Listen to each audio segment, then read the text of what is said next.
രാസവളത്തിന് GST നിരക്ക് ഒഴിവാക്കണമെന്ന ജില്ലാ fertilisers and pesticides dealers association ജില്ലാ സമ്മേളനം ആവശ്യപ്പെട്ടു. കീടനാശിനിക്ക് ഈടാക്കുന്ന 18% നികുതി 5% കുറച്ച് കർഷകരെ സഹായിക്കണമെന്നും ആവശ്യപ്പെട്ട ജില്ലാ ദ്വൈവാർഷിക ജനറൽ ബോഡി യോഗം വ്യാപാരി വ്യവസായ ഏകോപന സമിതി സംസ്ഥാന വൈസ് പ്രസിഡന്റും ജില്ലാ പ്രസിഡന്റുമായ ബാബു കോട്ടയിൽ ഉദ്ഘാടനം ചെയ്തു.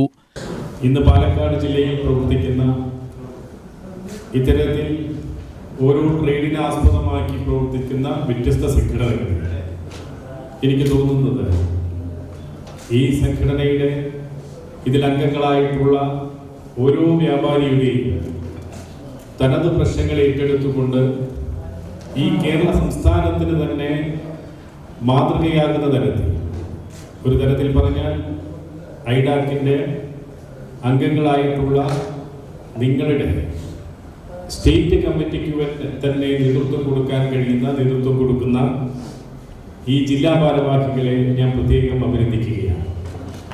അതിനൊരു കാരണം,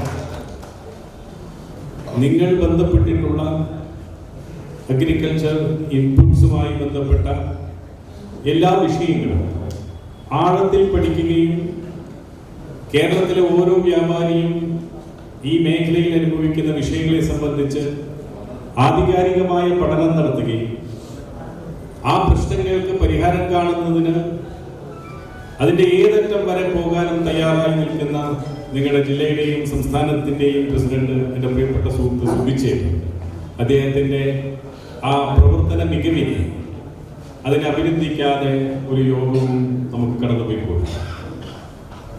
അതുപോലെ തന്നെയാണ് നിങ്ങളുടെ ടീം വളരെ മികച്ച രീതിയിലാണ് നിങ്ങളുടെ പ്രവർത്തനങ്ങളെ സംബന്ധിച്ച് ഇടപെടുന്നതും അതിന് പരിഹാരം കണ്ടെത്തുന്നതും.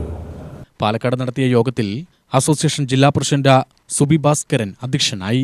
ജനറൽ സെക്രട്ടറി ബി രാജേഷ് റിപ്പോർട്ടും ട്രഷറർ PR മുരളീകുമാർ വരവ് ചെലവ് കണക്കും അവതരിപ്പിച്ചു. സംസ്ഥാന ഭാരവാഹികളായ CP മുഹമ്മദ് റഫീഖ്, C സുരേഷ് കുമാർ, ജില്ലാ ഭാരവാഹികളായ MS സിറാജ്, TP സക്കറിയ എന്നിവർ പ്രസംഗിച്ചു. TP അനിൽകുമാർ സ്വാഗതവും രാമനാഥ് നന്ദിയും പറഞ്ഞു.